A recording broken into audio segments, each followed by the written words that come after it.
The champagne tasted like artificial sweetener and broken dreams on my tongue. I sat alone at table 19, the table furthest from the bride and groom, reserved for obligation invites and workplace pity. My burgundy bridesmaid dress, purchased secondhand and altered in my apartment with trembling fingers, felt tight across my ribs, a constant reminder that I didn't belong among the designer gowns that floated around me like exotic birds. Another solo attendee, the server's sympathetic smile stung more than any outright mockery as she topped off my glass.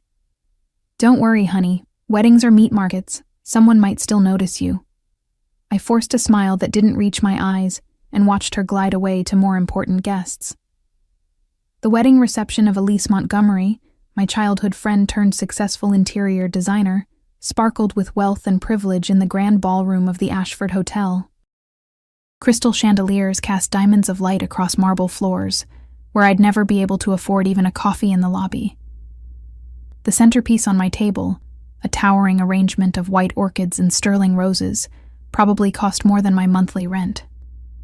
The strings of the quartet vibrated through the floor, through the delicate bones of my ankles, as I shifted uncomfortably in my chair. I shouldn't have come. Elise and I hadn't been close since high school, when her family's money had sent her to an exclusive boarding school while I stayed behind, working part-time jobs to help my single mother keep our electricity on. But the invitation had arrived, thick cream cardstock with gold embossing that felt like a guilt trip, and a lifeline simultaneously. "You should come," she'd said during our awkward coffee meetup, her diamond engagement ring catching the light with every gesture. "It'll be fun, and maybe you'll meet someone. God knows you need to get out more, Sophie." Now, surrounded by clusters of laughing guests who didn't bother to glance my way, I regretted my decision. My phone battery hovered at 12%, not enough to fake important texts for the next 3 hours until I could politely leave. The half-empty champagne glass before me promised temporary relief, but I'd already begun to feel the dangerous warmth of alcohol that might lead to tears if I wasn't careful. The sudden hush that fell over the room wasn't immediate. It rippled outward from the entrance like a stone dropped in still water. Conversations stuttered and died. The quartet faltered for just 2 beats before resuming with renewed vigor. I turned, curious despite myself. 3 men entered. No, 1 man entered, flanked by 2 others. Even from across the ballroom, I could feel the difference. The 2 men on either side were barriers, not companions. Expensive suits stretched across broad shoulders, eyes constantly scanning the crowd with mechanical precision. But the man between them, he moved like every step was deliberate, unhurried, yet purposeful, tall, with dark hair cut close at the sides but longer on top, styled with careless perfection. His suit wasn't just expensive, it was bespoke, charcoal gray material that seemed to absorb and reflect light differently than those around him. He couldn't have been older than 35. His face all sharp angles and shadows, impossible cheekbones that caught the chandelier light. Even from a distance, I could see his eyes, pale against olive skin, sweeping the room with ownership, not curiosity. I realized I'd been holding my breath and forced myself to exhale, looking away quickly when his gaze moved toward my corner. Something about him made my skin prickle with awareness, like the air before a summer storm. "That's Luca Ricci," whispered a woman at the neighboring table, not bothering to lower her voice enough. "I can't believe Elise's father invited him." "Business connections," her companion murmured back. "You don't get to where James Montgomery is without making certain arrangements. Still, everyone knows what he really does. Those buildings downtown, the new waterfront development, blood money." I glanced up again, unable to help myself. Blood money. The words should have repelled me, but instead I felt a shameful fascination. In my world of double shifts and discount groceries, danger was mundane. Unpaid bills, broken down cars, eviction notices. His kind of danger seemed almost luxurious by comparison. The bride appeared at his side suddenly, her white gown luminous against his dark suit. They exchanged kisses on both cheeks, and Elise's nervous smile told me everything. Respect mingled with fear. Her father joined them, shaking the man's hand with strained cordiality. Not a friend, then. A necessary evil. I dropped my gaze to my champagne, swirling the bubbles and trying to appear invisible. The last thing I needed was to catch the attention of someone important enough to cause that kind of reaction. I'd finish this drink, wait until the dancing began, and slip out unnoticed. Maybe I could even... Is this seat taken? The voice cut through my thoughts like a knife. Low, slightly accented, and undeniably directed at me. I looked up, and my heart stopped. Luca Ricci stood beside my table, one hand resting casually on the back of the empty chair next to mine. Up close, his eyes were the color of Arctic ice, contrasting sharply with olive skin and dark brows. A thin scar traced the edge of his jawline, somehow enhancing rather than marring his features.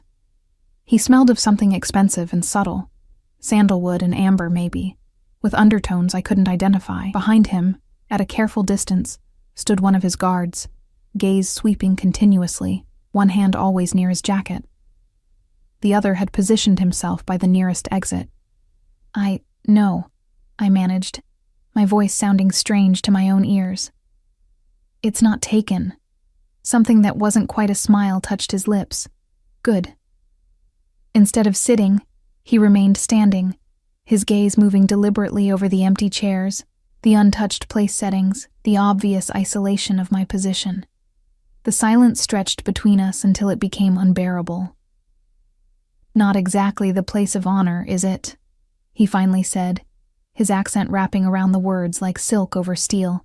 Heat rushed to my face. I'm just happy to be included. Are you? His eyebrow arched slightly. You don't look happy, Sophie. My blood turned to ice. How do you know my name? That almost smile again, revealing nothing. I make it my business to know who's who at events I attend. Before I could respond, a commotion near the bridal table drew attention. The groom's drunken college friend was making an impromptu speech, champagne sloshing dangerously close to the bride's gown. Several guests looked embarrassed, others amused. Through it all, I felt Luca's gaze remain fixed on me. Your friend has expensive taste, he commented, nodding toward the bride, who was now laughing uncomfortably as her new husband tried to reclaim the microphone. This wedding must have cost close to $500,000. The flowers alone were imported from 3 different countries. I shifted uncomfortably. Elise and I grew up together. We don't really run in the same circles anymore. And yet here you are, wearing a dress that cost you a week's salary, sitting alone at the reject table. His bluntness should have offended me, but the accuracy of his assessment left no room for denial. Why come at all? The question pierced through my carefully constructed defenses. Why had I come? To prove something? To whom? Myself? Elise? The ghost of our friendship? I was invited, I said finally, the lameness of my response hanging in the air between us. Luca tilted his head slightly, studying me with unnerving intensity. Some invitations are obligations disguised as opportunities, Sophie. The way he said my name, softly emphasizing both syllables, sent an involuntary shiver down my spine. I took another sip of champagne to hide my reaction, but when I glanced up, the knowing look in his eyes told me I'd failed. Mr. Ricci, a voice interrupted. A thin man with wire-rimmed glasses and nervous hands appeared at Luca's elbow, careful not to touch him. Mr. Montgomery is asking if you might join him for a moment. There are some people he'd like you to meet. Luca didn't acknowledge the man immediately, his eyes still fixed on me. Then, with deliberate slowness, he reached into his jacket pocket and withdrew a silver card case. His fingers, adorned with a single platinum ring on his right hand, extracted a business card that he placed on the table before me. The father of the bride is about to introduce me to potential investors who don't know what they're getting themselves into, he said, his voice pitched for my ears alone. Save me from tedious conversation in 20 minutes. Come find me and act like you need to speak with me urgently. I stared at the card. Heavy stock, minimalist design, just a name and phone number in understated type. Why would I do that? He leaned closer, and I caught another breath of that intoxicating scent. Because you're as bored as I am, and we both know you're looking for an excuse to leave early without seeming rude.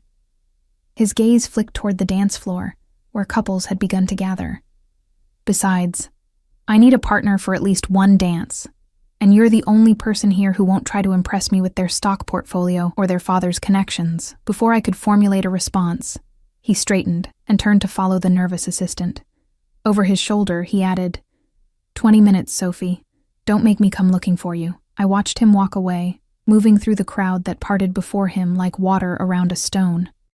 His guards fell into step behind him, nearly invisible despite their size. The business card sat on the table between my fingertips, its edges sharp and perfect. This was madness. I didn't know this man, beyond whispers of blood money, and the instinctive wariness he inspired in everyone around him. Engaging with him would be like voluntarily stepping into quicksand. The sensible thing, the safe thing, would be to leave now, card untouched, and forget this strange encounter. Instead, I slipped the card into my clutch and checked the delicate vintage watch that had been my grandmother's, the only piece of jewelry I owned worth anything. 18 minutes. I used the time to visit the restroom, where I pinched color into my pale cheeks and reapplied my lipstick with trembling fingers. In the mirror, my reflection looked both familiar and strange. Brown eyes too wide, dark hair pulled back in a style I'd copied from a YouTube tutorial, the second-hand dress that fit well enough but lacked the effortless luxury of those around me. "What are you doing?" I whispered to my reflection. No answer came. When I emerged, the reception was in full swing. The dance floor pulsed with bodies. The music had transitioned from elegant quartet to a more contemporary band, and the alcohol had loosened ties and inhibitions. I spotted Luca immediately, standing at the edge of a circle of men in similar suits, his posture relaxed but somehow separate. As if sensing my gaze, he looked up, those pale eyes finding mine across the room. Something electric passed between us, a current of recognition, of anticipation. The corner of his mouth lifted slightly, and he raised his whiskey glass in the smallest acknowledgement before returning his attention to the conversation. My heart pounded against my ribs as I made my way toward him, skirting the dance floor, nodding at acquaintances who suddenly seemed to notice me now that I had direction, purpose. One of his guards saw me approaching and shifted position, eyes assessing me with clinical detachment before whispering something into an earpiece. I hesitated at the edge of the group. The men were laughing at something Elise's father had said, but Luca wasn't laughing. He was watching, observing, his attention appearing to be on the conversation, while his awareness extended outward like ripples. "Mr. Ricci?" I forced my voice to remain steady. "I'm so sorry to interrupt." All eyes turned to me. James Montgomery's smile faltered, his gaze sliding from me to Luca with poorly concealed displeasure. "Ah, Sophie." Luca's voice carried a warmth that hadn't been there before, transforming his face with practiced ease. He extended his hand toward me, and I took it without thinking. His fingers closed around mine, warm and firm. "Gentlemen, if you'll excuse me. This is important." Without waiting for their response, he guided me away, his hand moving to the small of my back with casual possession. The guard fell into step behind us, maintaining a discreet distance. "Perfect timing," he murmured, steering me toward a quieter corner near tall windows that overlooked the city lights. 5 more minutes of that conversation, and someone would have mysteriously disappeared from the guest list. I couldn't tell if he was joking. "I'm glad I could help." "You didn't just help, Sophie. You saved me." He stopped when we reached the windows, turning to face me, his hand still resting lightly against my back. "And now I'm going to return the favor." "What do you mean?" "I mean that everyone in this room has spent the last 3 hours either ignoring you or pitying you. And in about 30 seconds, they're going to be consumed with curiosity and envy instead." Before I could process his words, the band transitioned to a slower song. Luca's hand slid from my back to capture my fingers again. "Dance with me." It wasn't a request. His hand closed around mine with gentle firmness, and I found myself following him to the dance floor, as if pulled by an invisible string. My mind screamed warnings. This man was dangerous, unknown, powerful in ways I couldn't comprehend. But my body moved forward, drawn by something I couldn't name. The dance floor parted for him without effort. Couples shifted aside, conversations halted mid-sentence, and eyes followed our progress with undisguised interest. When Luca turned to face me at the center of the floor, one hand settling at my waist while the other still held mine, I felt the weight of 100 stares pressing against my skin. "Everyone's watching," I whispered, my fingers trembling slightly against the expensive fabric of his jacket. "Yes," he agreed, pulling me closer with subtle pressure. "That's the point." He moved with unexpected grace, guiding me into the rhythm of the slow jazz number. My dance experience was limited to awkward high school formals and the occasional wedding, but Luca led with such confidence that I found myself following effortlessly. His body telegraphed each step before it happened, making me appear far more coordinated than I was. "Relax," he murmured, his breath warm against my ear. "You're doing fine. Why are you doing this?" The question escaped before I could stop it. "Why me?" His pale eyes studied me for a long moment, and I had the unsettling feeling he was seeing past the careful mask I'd constructed for the evening, straight to the insecurities beneath. "Perhaps I saw something familiar," he finally said, his accent deepening. "Someone who doesn't belong, but is trying very hard to pretend otherwise." I stiffened in his arms. I was invited. So was I. A ghost of a smile touched his lips. "That doesn't mean either of us was wanted." The truth of his words stung more than I cared to admit. I glanced over his shoulder, catching Elise watching us from her seat at the head table, her perfect features creased with confusion and concern. Near her, James Montgomery was deep in conversation with another man, his gestures agitated as he repeatedly glanced our way. "Your presence seems to be causing some distress," I noted, nodding subtly in their direction. Luca didn't bother to look. "Montgomery owes me favors he can't repay." My invitation was his attempt at public reconciliation. His thumb traced a small circle against my waist, an absent gesture that sent warmth spreading through my body. "But we're not here to discuss business. Tell me about Sophie." "There's nothing to tell." "I disagree." We turned slowly, his steps guiding me away from a couple who'd ventured too close. "You work at the public library downtown. Children's section. You live alone in an apartment on Westwood, where the rent increases every year while the maintenance decreases. Your car is at least 10 years old, but you keep it immaculate. You have coffee every Tuesday at Blackbird Cafe, always the same table by the window, always with a book." Cold fear washed over me, replacing the warmth that had been building. I tried to pull away, but his arm tightened almost imperceptibly, keeping me close. "How do you know all that?" My voice had dropped to a whisper. "Don't look so frightened," he said, though his expression suggested my fear pleased him somehow. "I told you. I make it my business to know who's at events I attend. When I saw your name on the guest list, I became curious. That doesn't explain why you'd investigate a random bridesmaid. Nothing about my investigations is random, Sophie." The music was building toward its conclusion, and he adjusted our steps accordingly, drawing me even closer. And my curiosity was rewarded. "You're much more interesting than your circumstances suggest." I couldn't decide if I was flattered or terrified. Perhaps both. "Most people don't consider librarians particularly fascinating. Most people are idiots," he said it matter-of-factly without malice. "They see the surface, a woman in a second-hand dress at a wedding where she doesn't belong, and they dismiss you. They don't see the woman who reads Russian literature in the original language, who volunteers at the homeless shelter on Sundays, who saved 3 months of coffee money to buy art supplies for the children's program." The music ended, but he didn't release me immediately. Instead, he leaned closer, his lips nearly brushing my ear. "I see you, Sophie. That's why I chose you." Before I could respond, he stepped back, keeping only my hand in his, the spell of the dance floor broken. I became acutely aware of the attention we'd attracted. Elise was now standing, making her way toward us with determination, her white gown swishing angrily against the floor. "I believe your friend wants to reclaim you," Luca said, watching her approach with mild amusement. "Come.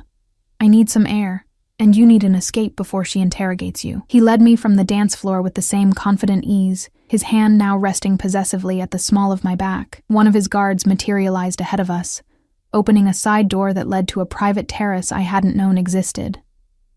The second guard remained inside, positioned to intercept anyone who might follow. The night air hit my flushed skin like a blessing. The terrace overlooked the city skyline, lights twinkling against the darkness like fallen stars. Luca guided me to the stone balustrade, but didn't remove his hand from my back. "Better?" he asked. I nodded. drawing a deep breath of cool air. "How did you know about the Russian literature?" He smiled, a real one this time that transformed his face from handsome to breathtaking. "You left your copy of Anna Karenina on your table at Blackbird last Tuesday. Original text, well-worn, with your notes in the margins." "You were there?" I tried to recall the patrons of the small cafe, but couldn't place him among them. "No." He turned, leaning his hip against the balustrade, studying me. "But my men were. They took pictures." The casual admission sent a chill through me despite the warmth of his hand still resting against my spine. "Why? I'm nobody. That's where you're wrong." His voice had dropped lower, more intimate somehow, though we were completely alone on the terrace. "You're exactly who I need." Before I could ask what he meant, the terrace door opened. Luca's guard stepped aside to admit a server carrying a tray with 2 glasses of champagne. The man set the tray on a small table, bowed slightly, and retreated without a word. "I didn't order any drinks," I said, confusion momentarily displacing my unease. "I did," before we arrived. Luca released me to retrieve the glasses, offering one to me. I find it's best to anticipate needs before they arise. I accepted the champagne, noting that it was different from what had been served inside. The liquid a deeper gold, the bubbles finer. One sip confirmed my suspicion. This was exponentially more expensive than what had been poured at my table. "So," I said, gathering my courage, "are you going to tell me what this is really about? Why you've been having me followed? Why you singled me out tonight?" He took his time answering, sipping his champagne and looking out over the city lights. When he finally spoke, his voice had a different quality, harder, more businesslike. "Your friend Elise's new husband, David Chen. You knew him before they met, didn't you?" The question caught me off guard. "Yes. We worked together briefly at the university library before he moved to his current firm. That's how they met. He came back to donate some rare books, and Elise was redesigning the reading room." I frowned, uncertain where this was leading. "Why?" "And you dated." It wasn't a question. Heat rushed to my face, part embarrassment, part indignation. "Very briefly. It was nothing serious, just a few dinners before he met Elise." I set my glass down on the balustrade with more force than intended. "Is that what this is about? You're digging into my failed dating history for some business reason? Is David involved in something?" Luca's expression remained impassive, but something dangerous flickered in his pale eyes.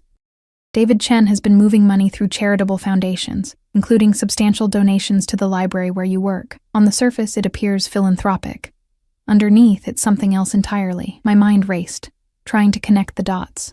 The library had indeed received a major anonymous donation 6 months ago, funds earmarked specifically for the children's program I ran.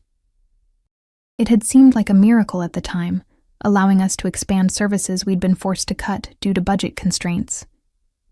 "Are you saying David made those donations? That they're, what, illegal?" "I'm saying that Mr. Chen has been laundering money for competitors of mine, using his position at his investment firm and his connections to charitable organizations." Luca's voice remained calm, conversational, as if discussing the weather rather than criminal activities. "Money that was taken from me through means I find disrespectful." The implication slowly crystallized in my mind, horror building with each passing second. "And you think I'm involved somehow, because I dated him years ago, or because I work at the library that received donations?" Luca studied me for a long moment, his gaze penetrating. Then he smiled slightly. "No, Sophie. If I thought you were involved, we wouldn't be having this pleasant conversation on a terrace." The quiet menace beneath his words made my blood run cold. I glanced toward the door, suddenly aware of how isolated we were, how completely at his mercy. "Then why am I here?" My voice emerged steadier than I felt. "Because you're my way in." He stepped closer, eliminating the distance between us. "David still cares for you. It's obvious in the way he watches you when Elise isn't looking." The regret in his eyes. I shook my head. "You're mistaken. David loves Elise. He barely remembers me." "Men like David don't forget women like you, Sophie. They just learn to hide their desires better." His hand came up to brush a strand of hair from my face, his touch feather-light yet commanding. "And I need you to help me use that desire to recover what's mine. Understanding dawned with sickening clarity. You want me to… what? Seduce him? Spy on him? I won't do it.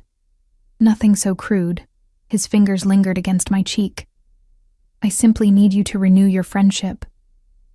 Accept his offers of support for your library programs, meet with him when he suggests it, and occasionally share what you learn with me. I stepped back, bumping against the balustrade, and if I refuse, something cold and reptilian moved behind his eyes, there and gone so quickly I might have imagined it. The funding for your beloved children's programs would unfortunately dry up.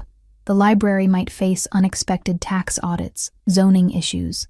Your apartment building could change ownership, leading to eviction for all tenants during necessary renovations. Your mother's nursing home might suddenly find her insurance coverage insufficient. Each threat was delivered in the same conversational tone, making them all the more terrifying. I stared at him. This beautiful man who had danced with me so tenderly minutes ago, now revealing the monster beneath the charm. Why me? I whispered. Why not use one of your own people? Because you're already trusted, you have history. And most importantly, he reached out again, this time trailing his fingers down the exposed skin of my arm. You have something no one I employ possesses. Genuine innocence. David will never suspect you because you are exactly what you appear to be. A kind, hard-working woman who cares deeply about books and children and making the world a little better. His words, meant to manipulate, still pierced me with their accuracy. I turned away, looking out at the city lights that now seemed cold and distant. How long? I asked, my voice hollow. Until I have what I need. And then what?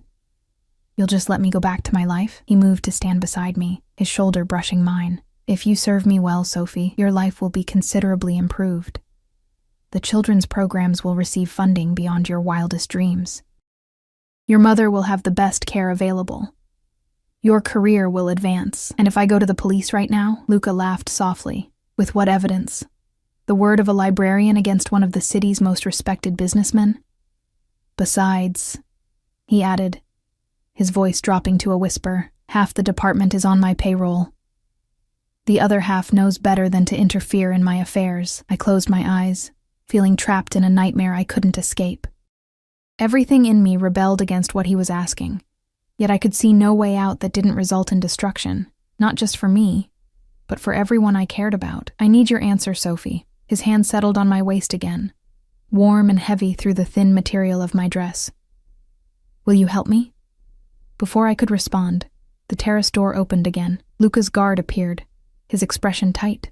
Sir, Montgomery is looking for you. He's becoming insistent. Luca's jaw clenched momentarily, the only sign of irritation he allowed himself. Tell him I'll be there shortly. The guard nodded and withdrew, closing the door behind him. It seems our time is cut short, Luca said, turning back to me. I'll need your decision, Sophie. I don't have a choice, do I? The words tasted bitter on my tongue. We always have choices. He stepped closer, until I could feel the heat radiating from his body. Some are just more difficult than others. His proximity was overwhelming.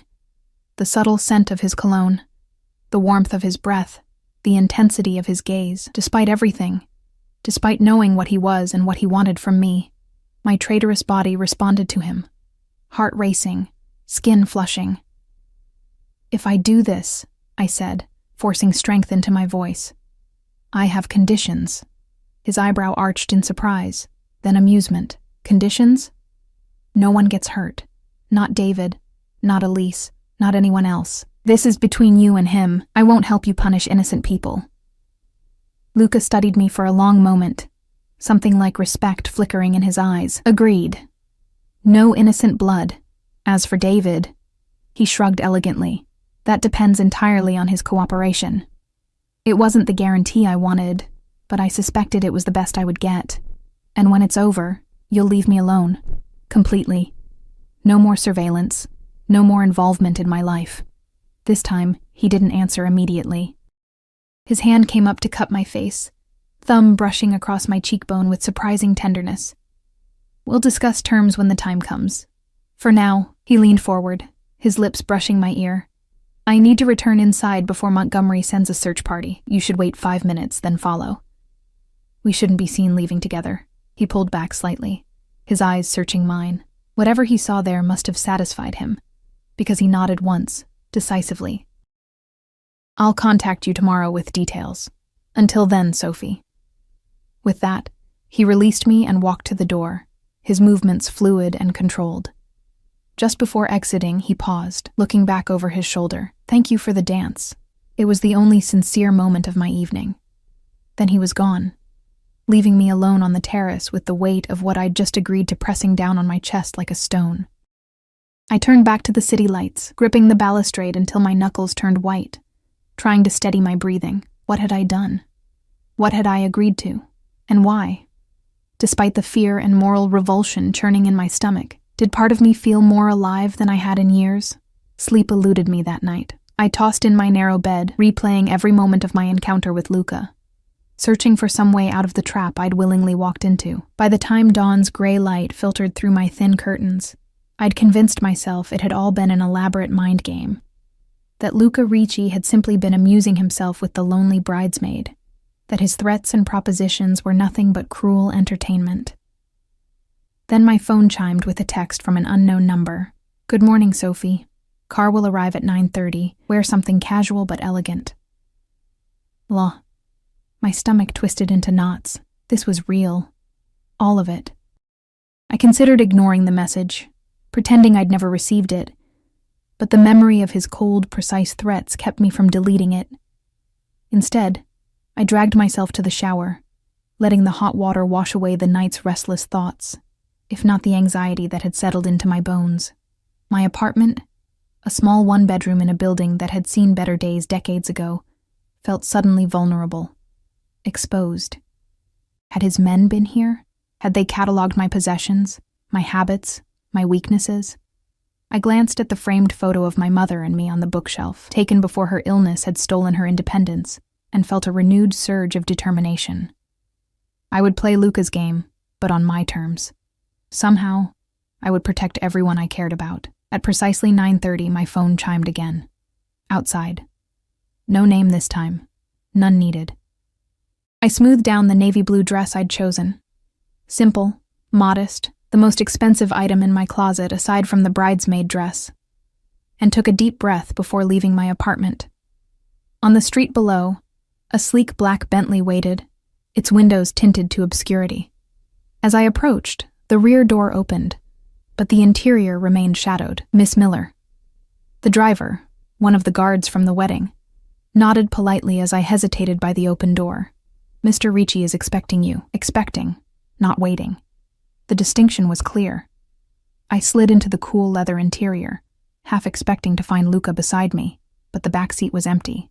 The door closed with a soft, expensive thud, sealing me inside the whisper-quiet cabin. The privacy partition was raised, leaving me isolated with my mounting anxiety as the car pulled smoothly into traffic. We drove for 20 minutes, leaving my familiar neighborhood behind, winding through progressively more affluent areas until we turned onto a private drive hidden behind wrought iron gates. The estate that came into view took my breath away. A modern mansion of glass and stone perched on a cliff overlooking the ocean, surrounded by meticulously landscaped grounds and protected by a discreet but unmistakable security presence. The car stopped at the main entrance where another guard opened my door. This way, please. I followed him through massive double doors into an entrance hall that could have housed my entire apartment with room to spare. Sunlight poured through floor-to-ceiling windows, illuminating contemporary art pieces that probably cost more than I'd earn in a lifetime. Everything was tasteful, expensive, and impersonal, like a museum rather than a home. Sophie. Luca's voice echoed slightly in the vast space. He descended a floating staircase, dressed in casual luxury, dark trousers and a light cashmere sweater that emphasized his lean strength. Thank you for coming. As if I'd had a choice. Your home is beautiful, I said, because it seemed safer than the accusations burning on my tongue. One of them. He gestured for me to follow him through the house. I rarely stay in one place for long. We passed through a series of stunning rooms, each designed to impress rather than comfort, until we reached a sunlit terrace overlooking the ocean.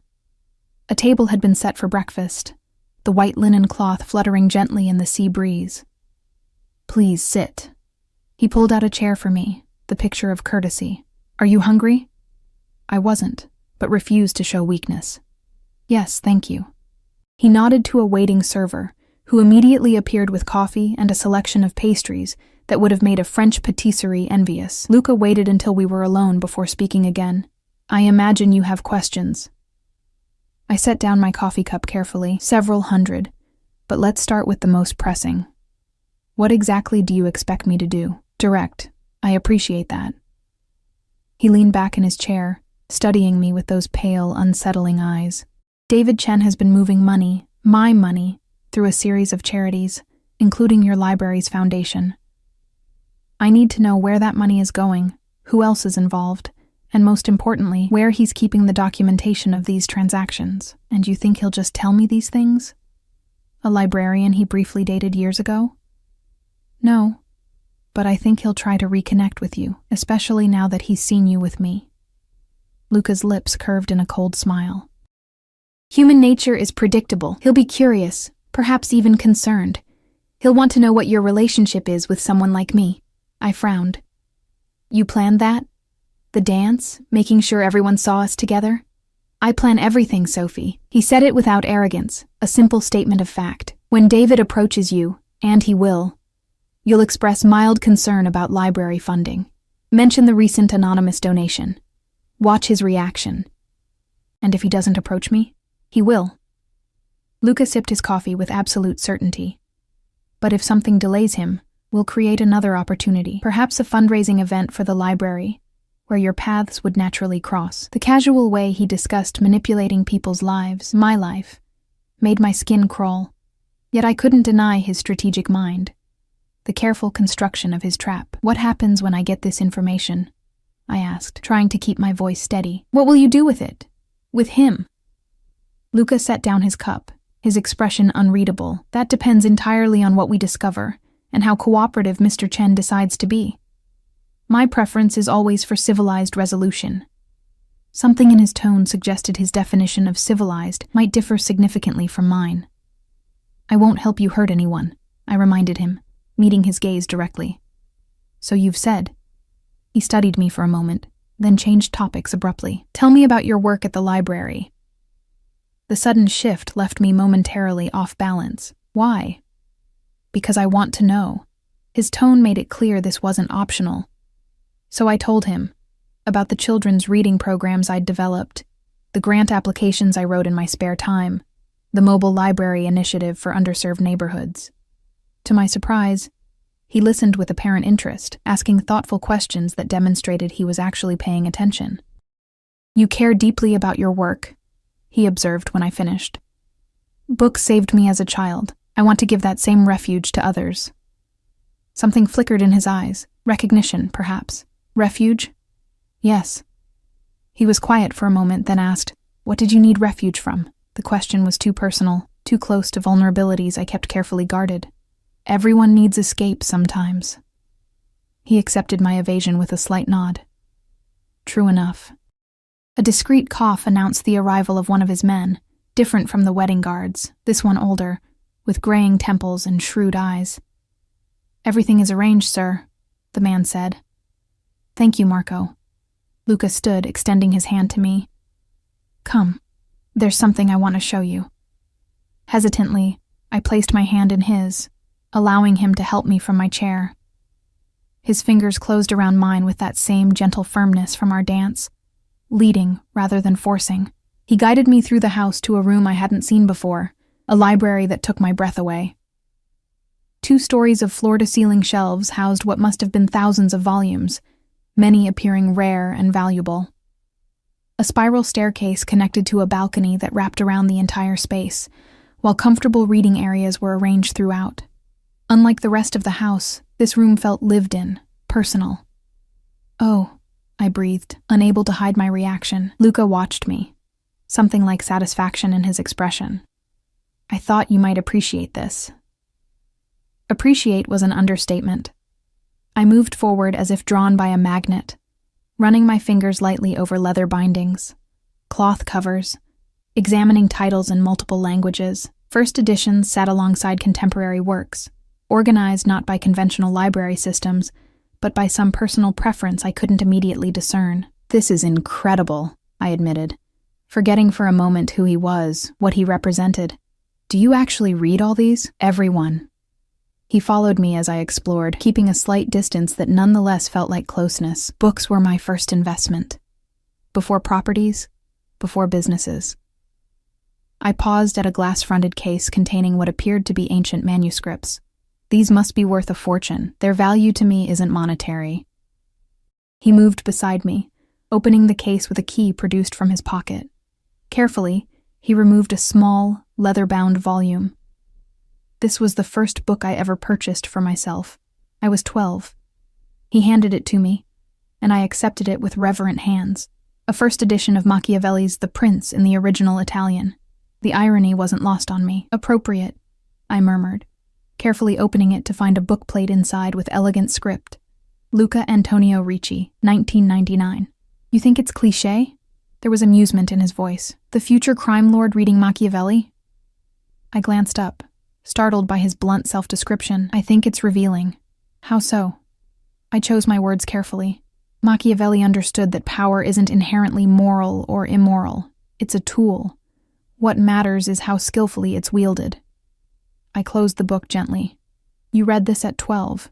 You were preparing even then." His expression shifted subtly, something like surprise or respect, crossing his features before being carefully masked. "Most people misinterpret Machiavelli. Most people haven't actually read him," I countered, returning the book to him. His fingers brushed mine as he took it. "The contact brief but electric.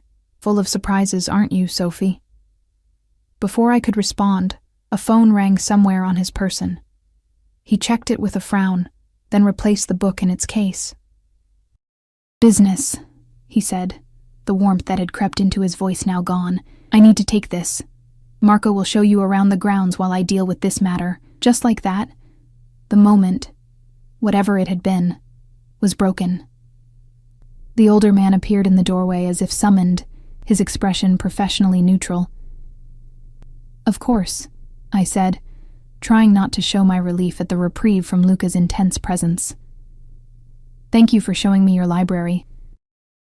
He nodded, already distracted by whatever the call entailed, and left me with Marco, who led me through French doors onto manicured grounds that sloped toward the cliff's edge.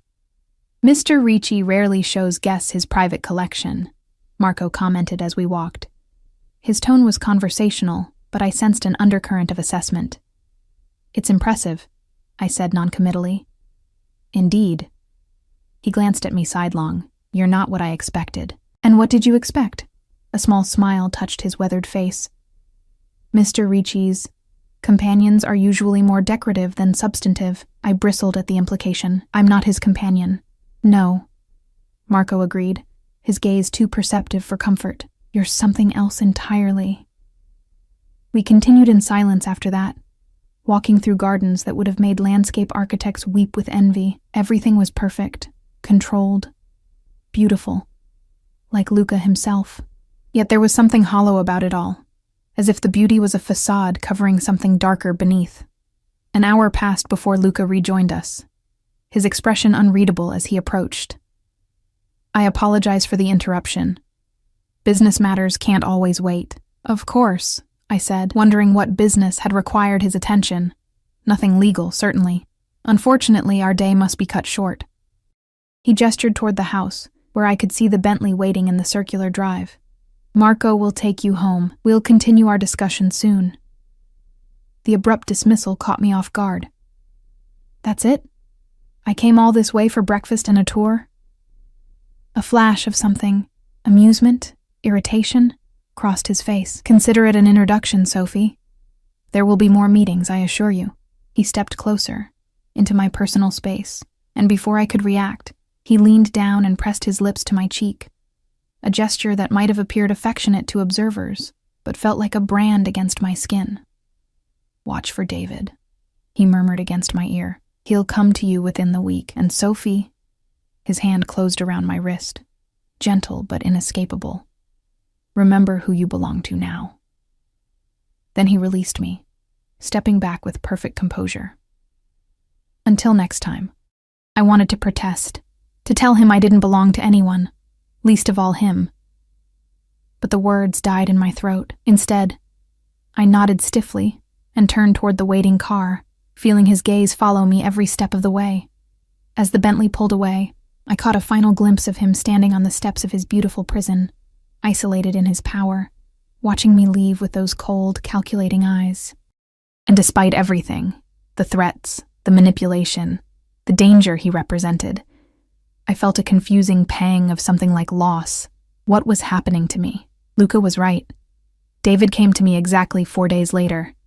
I was shelving books in the children's section, balancing on a small stepladder to reach the highest shelf, when I heard his familiar voice behind me. "Still can't reach the top shelf, huh, Sophie?" I nearly dropped the picture book in my hands, turning too quickly and wobbling on the ladder. David reached out instinctively, steadying me with a hand on my elbow, his touch lingering a moment longer than necessary. "David," I said, trying to keep my voice neutral despite the sudden hammering of my heart. "Congratulations on your marriage. The wedding was beautiful." He smiled, that same boyish smile that had charmed me years ago, before I discovered that charm was his default setting, deployed equally with everyone from baristas to potential investors. "Thank you."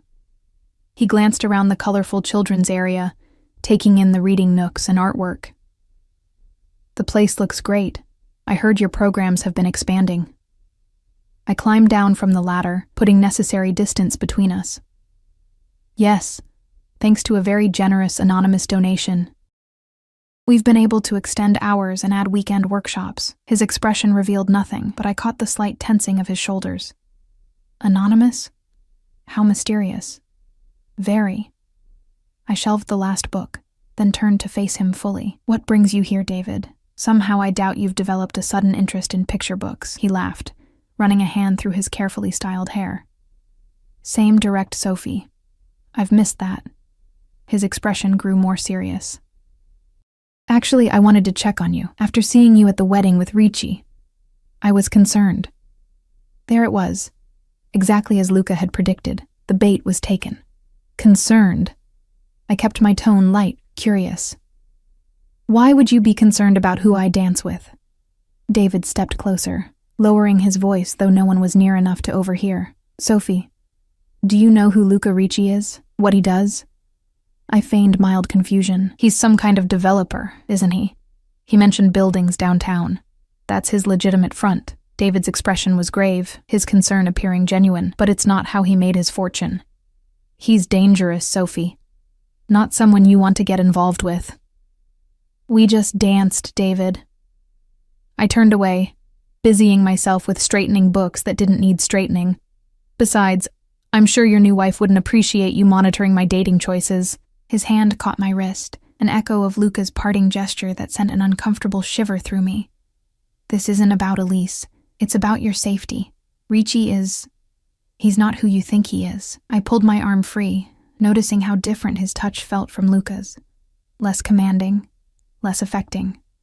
"And you know this how?" He hesitated, eyes darting around the library before returning to me. "I've encountered him professionally. There are rumors, investigations. Just be careful, okay?" "I appreciate the concern," I said, softening my tone. "But really, it was just a dance." He was being kind to someone sitting alone. David studied me, doubt evident in his expression. "Luca Ricci doesn't do kindness without purpose, Sophie. If he approached you, he wants something." The irony of his warning, accurate but for entirely different reasons than he suspected, almost made me laugh. Instead, I let worry creep into my expression. "You're scaring me a little, David. What exactly are you suggesting?" He sighed, running a hand through his hair again. "Look, I shouldn't be telling you this, but..." He glanced around once more, then continued in a near whisper.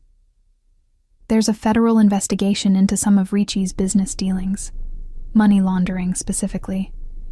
If he's showing interest in you, it might be because of your connection to me." I widened my eyes, letting authentic shock show, though not for the reasons he assumed.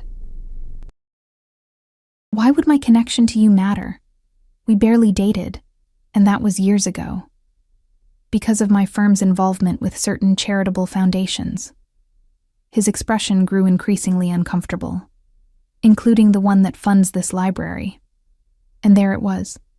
The confirmation Luca needed, offered freely because David thought he was protecting me.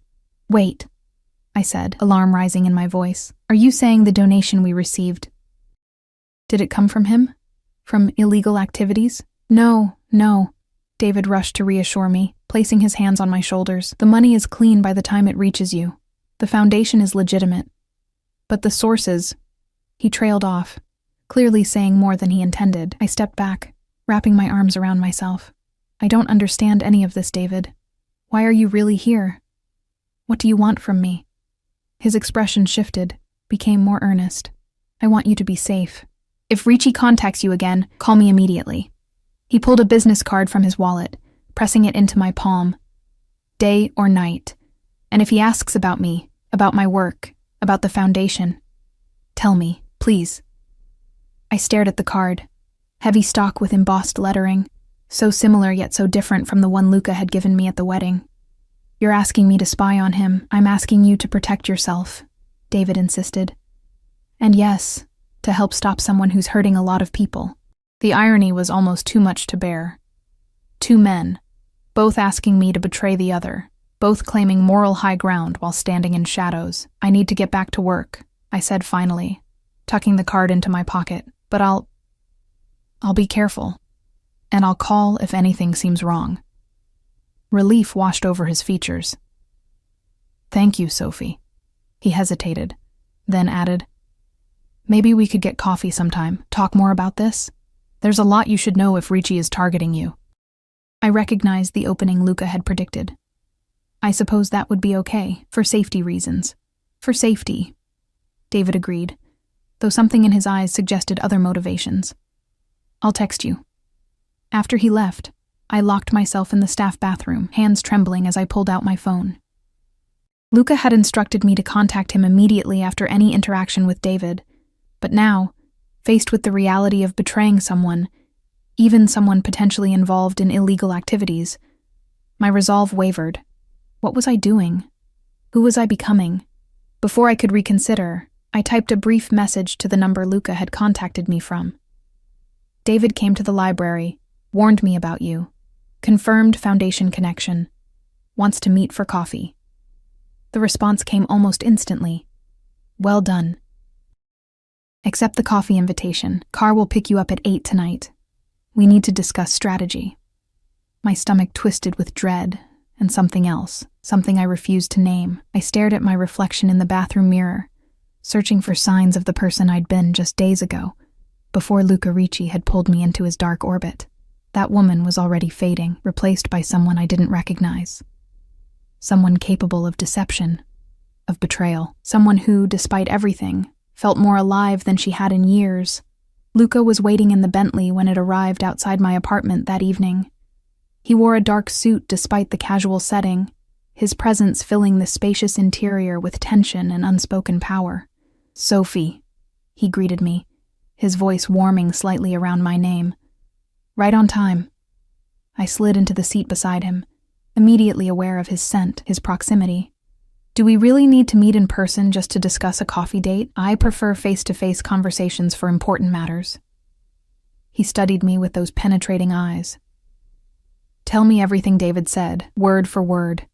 I recounted the conversation as accurately as possible, watching Luca's expression shift subtly at key moments, the confirmation of the foundation connection, David's mention of federal investigations, his apparent concern for my safety. "Interesting," he murmured when I finished. "He's worried, more than I anticipated.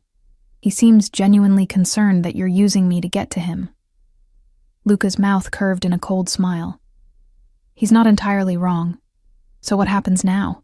I asked, trying to keep the tremor from my voice. "You meet him for coffee, express concern about the library funding, ask innocent questions about the foundation, about the vetting process for donations." He reached into his jacket pocket and withdrew a small device. "And you'll wear this."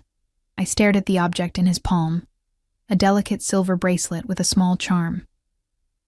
"A recording device? Among other things," he confirmed. It also tracks your location for your protection. My protection, I repeated skeptically. Or your control. Something dangerous flashed in his eyes. In my world, Sophie, they're the same thing. I didn't reach for the bracelet. This is crossing a line. Having coffee with him, asking questions, that's one thing. Secretly recording him is another. The line was crossed the moment you agreed to help me. His voice hardened slightly. Don't develop moral qualms now. It doesn't suit you. Doesn't suit me? I felt anger flare. Hot and unexpected. You don't know the first thing about what suits me. You investigated me, threatened me, manipulated me, but you don't know me. Instead of the anger I expected in return, Luca's expression softened into something almost like admiration. There she is. I was wondering when your spine would show itself again. What are you talking about? The woman who stood up to me on the terrace, who set conditions despite being terrified. He leaned closer, his eyes intent on mine. That's the Sophie I'm interested in, not this obedient, frightened creature you've been playing at being. His words caught me off guard. Had I been playing a role, suppressing my true reactions out of fear? Take the bracelet, Sophie, he said, his voice gentler now. Not because you're afraid of what I'll do if you refuse, but because you want to know the truth as much as I do. Because part of you, the part you don't want to acknowledge, is curious, excited even. He held it out again, the silver links catching the dim light inside the car. After a long moment, I reached for it, my fingers brushing his palm as I took the bracelet. His skin was warm, the contact sending an unwelcome surge of awareness through me. How do I activate it? I asked, fastening it around my wrist. It's already active. He watched me adjust the bracelet, something like possession in his gaze. It suits you. The double meaning wasn't lost on me. This doesn't mean I'm yours, Luca. I'm doing this for the library, for the children who depend on our programs. For my mother. Not for you. Tell yourself whatever you need to. He replied, unfazed, but we both know there's more to it than that. I see it in your eyes when we're together. The same thing I felt when we danced. I looked away, unable to bear the weight of his scrutiny, the uncomfortable truth in his words. When is David likely to contact me about coffee? He allowed the subject change, though his knowing expression remained. Tomorrow or the next day. When he does, suggest Blackbird Cafe. Your usual table. Your men will be watching, I said. It wasn't a question. Always. He reached out, his fingers tilting my chin back toward him. But not just for surveillance, Sophie. For your protection. David Chen is more dangerous than you realize. The familiar warmth of Blackbird Cafe enveloped me as I entered, the scent of freshly ground coffee beans and pastries momentarily calming my frayed nerves. David was already waiting at my usual window table, 2 steaming mugs before him. He stood when he saw me, that perfect smile in place. I remembered you like their vanilla latte, he said, gesturing to one of the mugs. Thank you. I slid into the seat across from him, hyper-aware of the silver bracelet on my wrist. It felt heavier than its delicate appearance suggested, weighted with betrayal and secrets.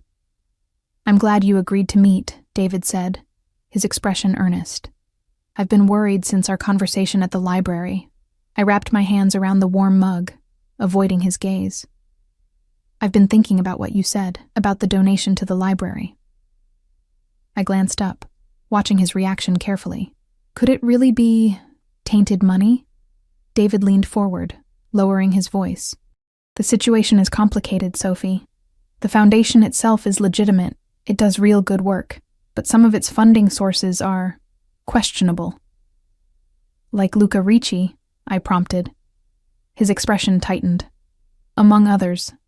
Men like Ricci use charities to clean their money, make it appear legitimate. They get tax benefits, positive PR, and a way to move funds that won't trigger regulatory flags. And so our children's programs are being funded by criminal activities? I let genuine distress color my voice. That's horrifying. The money itself isn't the problem, David clarified, reaching across the table to cover my hand with his. The gesture felt hollow compared to Luca's controlled touches. The good work you're doing remains good. But the source... I pulled my hand away, fidgeting with my bracelet. Has he contacted me again, you know? Luca. David's posture changed instantly, alert and tense. When? What did he want? He invited me to his home, I admitted, the partial truth feeling safer than complete lies. It was overwhelming, beautiful, but cold somehow. He has this incredible library. He showed you his collection? David seemed genuinely surprised. That's unusual. He's notoriously private about his personal spaces. I shrugged, feigning confusion. He said he appreciated my knowledge of books. But David, he never mentioned you, or the foundation, or anything financial. He just talked to me. About literature, about my work. David's brow furrowed. That doesn't make sense.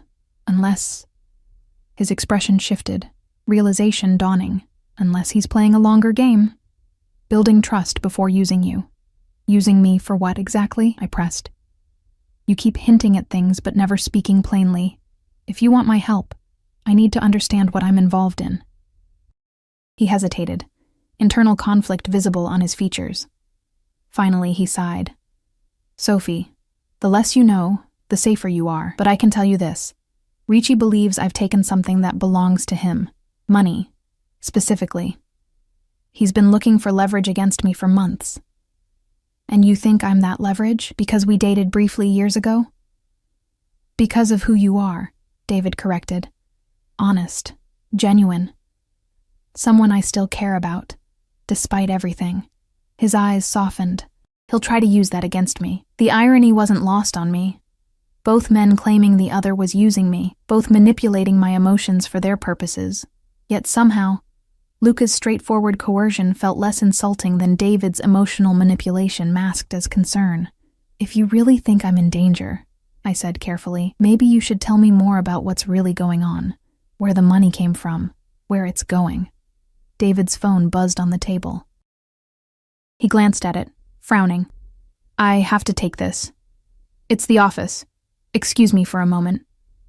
As he stepped outside to take the call, I noticed a leather portfolio he'd left on his chair. The zipper was partially open, a folder visible inside with the foundation's logo embossed on it. Without allowing myself to reconsider, I reached across and quickly pulled the folder out, snapping a photo of the papers inside with my phone, before returning it exactly as I'd found it. David returned moments later, his expression troubled. I'm sorry, Sophie. There's an issue at work I need to handle immediately. He gathered his things, oblivious to my theft. Can we continue this conversation soon? Maybe dinner this weekend? Of course, I agreed, feeling the weight of the stolen information like a stone in my stomach. I hope everything's okay. Just business complications. He hesitated, then leaned down to kiss my cheek. Be careful, Sophie. And call me if Ricci contacts you again. Promise me. I nodded, not trusting myself to speak without betraying my guilt. As he hurried from the cafe, I sat motionless, the vanilla latte cooling untouched before me. What had I become? A spy? A thief? A betrayer of trust? All in the span of a week. Outside the window, I caught a glimpse of a black sedan parked across the street. One of Luca's men, undoubtedly. Always watching, he'd said. The bracelet felt suddenly tight around my wrist, a beautiful shackle connecting me to a man who had upended my carefully constructed life. My phone buzzed with an incoming text. Rooftop. Now. L. I looked up instinctively, spotting the sleek silhouette of the building across the street, its rooftop garden just visible from my vantage point. He was here? Had been watching the entire time? Against my better judgment, I left money for the untouched drinks and walked across the street. The building's security guard nodded at me as if expecting my arrival, directing me to a private elevator that required a keycard he provided. The elevator rose silently to the top floor, opening directly onto a stunning rooftop garden with panoramic views of the city. Luca stood at the edge, his back to me, hands clasped behind him as he surveyed the urban landscape below. He didn't turn as I approached, though I knew he was aware of my presence. Did you get what I needed? He asked, his voice carrying on the light breeze. I took photos of some documents from his portfolio, I admitted, stopping several feet behind him. Though I'm not sure what they mean, he turned then, his pale eyes searching mine. Show me. I hesitated, suddenly realizing this was a point of no return. Until now, I'd been playing both sides, telling myself I was merely gathering information. But handing over those photos would be a definitive act of betrayal, of David, of my own principles. What will happen to him? I asked. To David, when this is over. That depends entirely on what's in those documents. Luca stepped closer, his expression unreadable, and on his willingness to return what he took. And if he doesn't, or can't? A shadow crossed Luca's features. Then choices will be made. Consequences will follow. He reached out, his fingers brushing my cheek in that now familiar gesture that sent unwelcome warmth through me. But you have my word. No unnecessary violence. I'm a businessman, Sophie, not a monster. A businessman who threatens people's families, their livelihoods, their homes? I challenged, not backing away from his touch despite myself. Those seem like the tactics of someone who crossed the line from business to monstrosity long ago. Instead of anger, his response was a genuine smile that transformed his face, softening the hard angles into something almost boyish. There she is again, the woman who isn't afraid to speak truth to power. Stop saying that, I snapped, irritated by his apparent delight in my defiance. I'm not your entertainment. No, he agreed, his smile fading into something more serious. You're much more than that, Sophie, more than you realize. Before I could respond, he closed the remaining distance between us, one hand cupping my face while the other settled at my waist. Familiar positions from our dance, yet infinitely more intimate in this private setting. I knew from the moment I saw you sitting alone at that wedding, he murmured, his thumb tracing my cheekbone, that you were different, authentic in a world of pretenders, loyal in a sea of opportunists. Loyal? I repeated incredulously. I just betrayed someone's trust. I stole private documents. I'm wearing a recording device you gave me. And it's tearing you apart, he observed, his eyes never leaving mine. The conflict between what you believe is right and what you're willing to do to protect what matters to you. That struggle is what makes you different, Sophie. What makes you valuable. To your business, I said bitterly. To me. The simple declaration hung in the air between us, weighted with implications I wasn't prepared to examine. I pulled away, needing distance from his magnetic presence to think clearly. This isn't what I agreed to, Luca. Using me to trap David was one thing. Whatever this is, I gestured between us. It wasn't part of the deal. No, he acknowledged, allowing me the space I'd claimed. It wasn't expected. By either of us, I think. We stood in silence for a moment, the city spread before us, oblivious to our private drama unfolding above it. Finally, I pulled out my phone, unlocking it to reveal the photos I'd taken. Here, I said, offering it to him. The documents you wanted. After this, I'm done. I've fulfilled my part of our bargain. He accepted the phone, his fingers brushing mine in the exchange. As he scrolled through the images, his expression hardened, cold calculation replacing the warmth of moments before. This is it, he said, more to himself than to me. The proof I needed. The entire network, every account, every transfer. So it's over? I asked, hope flaring briefly. You'll leave David alone now? And me? Luca looked up from the phone, his gaze penetrating. It's over for David, yes. These records are enough to recover what was taken. He handed the phone back to me. But for us, Sophie, this is just the beginning. There is no us, I insisted, though my voice lacked conviction even to my own ears. You threatened me, coerced me. That's not a foundation for anything. Perhaps not, he conceded. But neither of us can deny what's happened between us, what continues to happen every time we're together. Before I could formulate a response, he reached into his jacket and withdrew an envelope, offering it to me. Your reward, as promised. I stared at the envelope, making no move to take it. I don't want your money.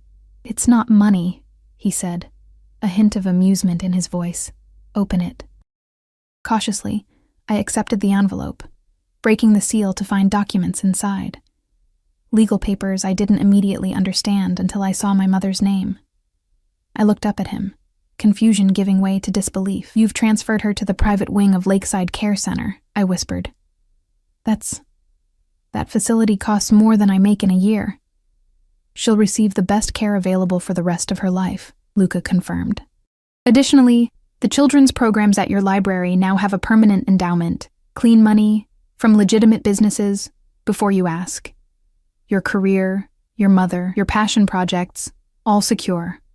Tears pricked at my eyes, emotions too complex to name washing through me. Why? Why do all this? Luca stepped forward again, his hands coming to rest lightly on my shoulders. "Because some things, once found, are too valuable to lose." His meaning was unmistakable, hanging in the air between us like a tangible thing. I should have been repulsed, should have rejected everything he represented. Instead, I found myself leaning slightly toward him, drawn by something I couldn't explain or resist. "I'm not a possession, Luca," I said, my voice stronger than I felt. "I can't be bought or owned." "No," he agreed softly. "You can only be earned, and I'm a very patient man, Sophie." As the sun set behind the city skyline, painting the rooftop in gold and amber, I realized with startling clarity that I stood at a crossroads. Behind me lay the safe, predictable life I'd always known. Ahead, a path shrouded in shadow and light, danger and protection, with this enigmatic man who saw value in me that others had missed. The choice, despite everything, despite all logic and reason, had already been made. Perhaps it had been made the moment he'd approached my table at the wedding and said those first fateful words. "Act like you're with me. Only now, it would no longer be an act.